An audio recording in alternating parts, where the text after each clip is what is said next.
Hello and welcome to Sports Room. I'm Anirudh Madhavan and with me is veteran journalist Ayaz Memon. In today's episode, we're going to be talking about the India-Ireland series and how that could probably shape India's journey to the Asia Cup and eventually the World Cup. So this is a very young team in terms of experience, and Bumrah is making his much-awaited comeback and he's captaining the side too. So who are the players you're looking out for, Ayaz? First and foremost, Jasprit Bumrah himself. Not because he's the captain, but because he's making a comeback after a long layoff from injury. And how crucial is Bumrah for the World Cup, which is going to come up? Not just the Asia Cup, but the World Cup. So it's going to be like step by step for him, his progress.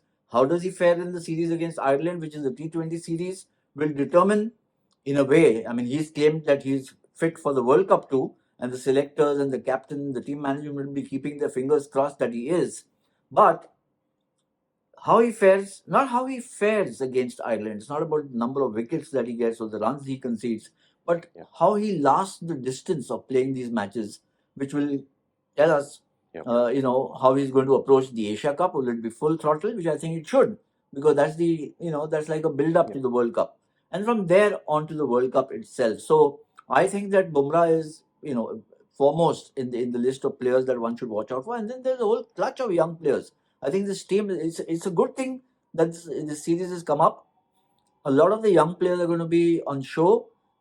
Very few, if at all, anybody, maybe one or two, might be in contention for the place in the World Cup. But remember, there's the T20 World Cup coming up next year.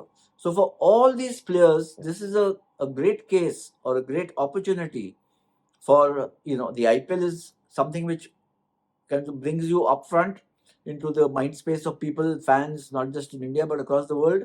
But if you do well in T20 internationals, then the world sits up and takes even more notice. Certainly, the selectors will be hoping to see some really good talent, emerging from this series, which can then, they'll keep it in their minds and, look at how they can be nurtured, mentored, and taken ahead for the World T20 next year. Yeah. So you've said that there are there's a whole bunch of youngsters, your Jaiswals and your Tilak Varmas. But I want to talk about one man who's been an internet sensation. The whole internet seems to be behind him, and he keeps getting into the team, keeps getting dropped, and apparently has a huge fan base in Ireland too. Last time you saw when Hardik Pandya announced his name, there was a roar from the crowd. I'm obviously talking about Sanju Samson. So, do you think this is sort of his last chance to get into the ODI World Cup, or are we conflating the T20 numbers with the ODIs? Because in terms of ODIs, he has an average of 55 and a strike rate of 104.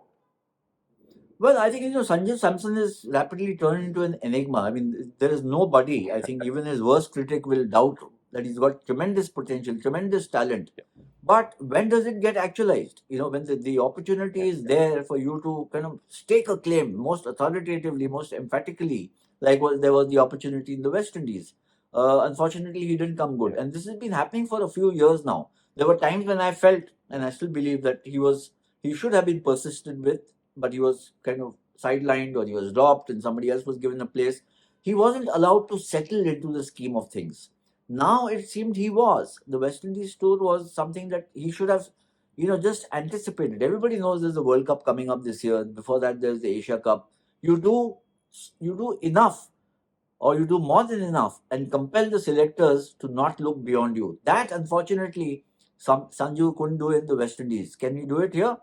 Well, this is, as you said, a T20 format. So whether it will influence the minds of the selectors and the team management to say, if he's done so well here, let's now pick him for the Asia Cup and from there for the World Cup.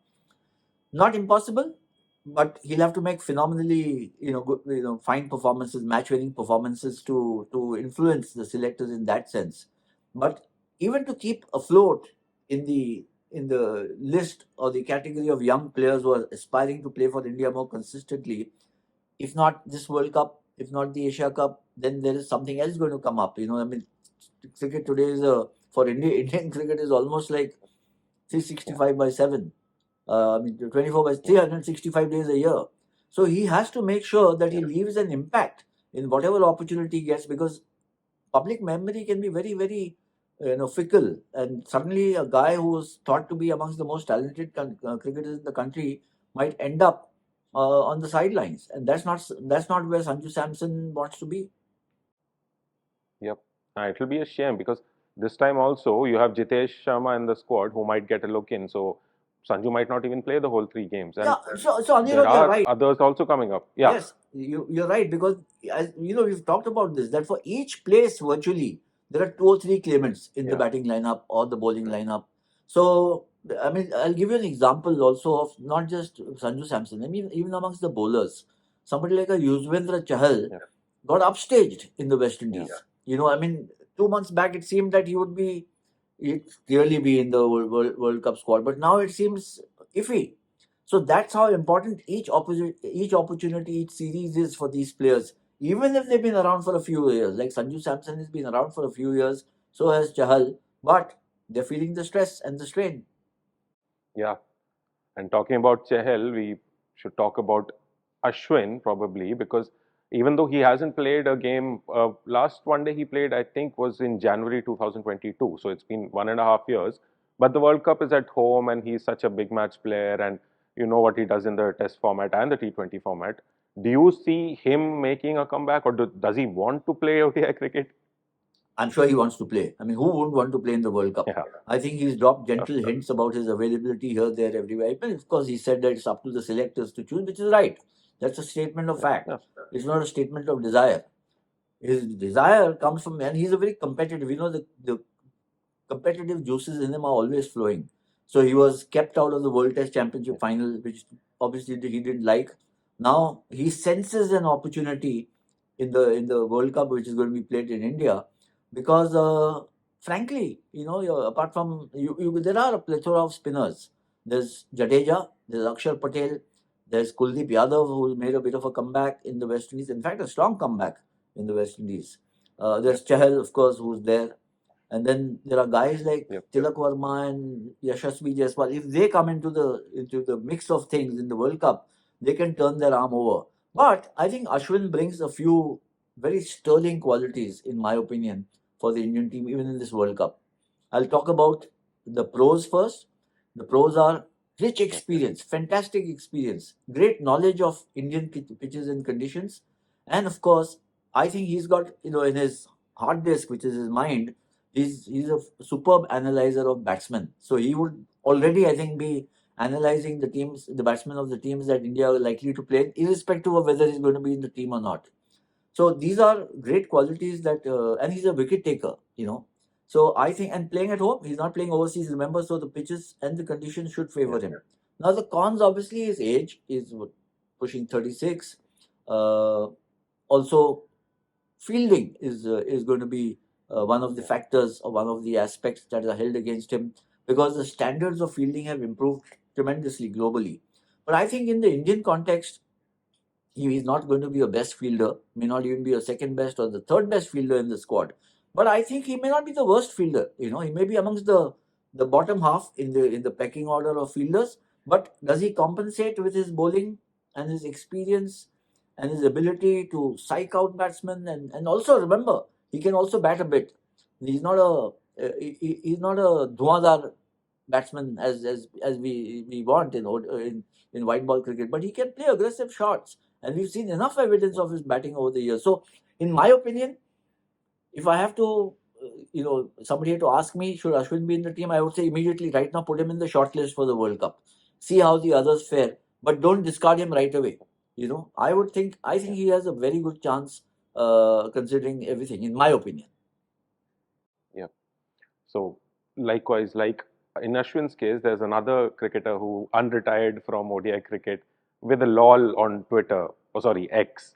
You know, Ben Stokes. We were talking about Ben Stokes, and he did did the same thing with Moeen Ali, bringing him back into the Ashes series. Now he's back, and Ashwin hinted it, saying that Butler brought him back. So how much does that boost England's chances? I think tremendously. Look at who we are talking about. Ben Stokes, in my opinion, Yeah. arguably, I won't say entirely, but arguably the best player in the world, the best cricketer in the world. And you know, even without bowling. So if he starts bowling also, depending on his fitness, maybe remember in an ODI there are 10 overs, so he may bowl 2, 3, 4 overs, maybe not his full quota, and that'll be good enough for England in certain conditions, certain situations. His batting, his fielding, he's a brilliant fielder. He's got a thigh or a hamstring problem which he's been nursing for a while, but I think he's still electric in the field. And I mean, what cold blood flows in his veins. Anirudh, we've seen that. He just doesn't get phased by the most daunting situation. And that's what you need. He's a guy who can take the match deep, a game deep. A little bit like Dhoni, but also very different because he bowls. But like Dhoni would take matches really deep, take them into the 48th over, 47th, 50th over. This is the ability that even Ben Stokes has, and then the ability to transform or translate that batting deep into wins. So unretiring seems to be the flavor of the season in English cricket, isn't it? The first Stokes was responsible for getting Moeen Ali back. Moeen Ali is part of the ODI squad. Maybe Moeen will also send a message to Stokes, and now of course he's agreed, so he doesn't need to send a message. But I think it will just lift the morale of the English team, exponentially. The fact that Ben Stokes is coming back, I'm not so sure it will have the same impact will be felt by the opposing teams. They'll probably be a little hassled and worried that now Ben Stokes is also part of the English team, which remember is also defending champion. So I think that it just it's a very strong team that England have become just by this one addition. Yeah, yeah. So lastly, like, what is your prediction for the India Island series? I mean, are we expecting a competition, or is India just looking to take away things that add to its journey for the Asia Cup? And by the way, the Asia Cup squad still hasn't been announced. So what is after Exactly. that? I think it may be over the weekend or Monday or maybe just immediately after this Ireland series ends. But the takeaway from Ireland, I think, look, obviously some players are in focus, primarily as you mentioned, Jasprit Bumrah. A lot of scrutiny on him about not so much about his wicket taking ability, that we all know. It's more about his fitness. Yeah. But I also think that you don't enter a match just to prove your fitness. You enter it to win matches. So Bumrah as captain would want to lead India to victory, and that always counts. It's an international match. It's not some gully cricket match. So I think India will want to win. I think India, because of their richer experience, even this young team, largely inexperienced team at the international level, has more or less the same amount of experience as the Irish team. And of course, far more experience in just playing competitive cricket. So I think the advantage should be with India. But remember, this is an away series. So, and the other thing, Anirudh, as the overs reduce, so from Test cricket to ODI cricket to T20 cricket, the playing field becomes more and more level.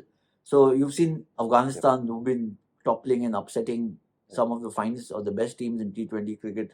So too Ireland have done it in the past. Scotland have done it against West Indies recently, and so on. So India can't afford to be casual about it because this is a game which can spring many surprises, and you don't want to be caught on the wrong foot by what you think is an unfancy team, but they are really out to prove a point, isn't it, Ireland? Anyway, we just hope that there's some good competition on the field, and then Bumrah transitions back into the team well. And also, whatever happens to Rishabh Pant, fingers crossed. So we just hope for more clarity going forward and what India's World Cup team looks like. And see you in the next episode. Bye. Thanks, Anirudh. Take care. Thanks.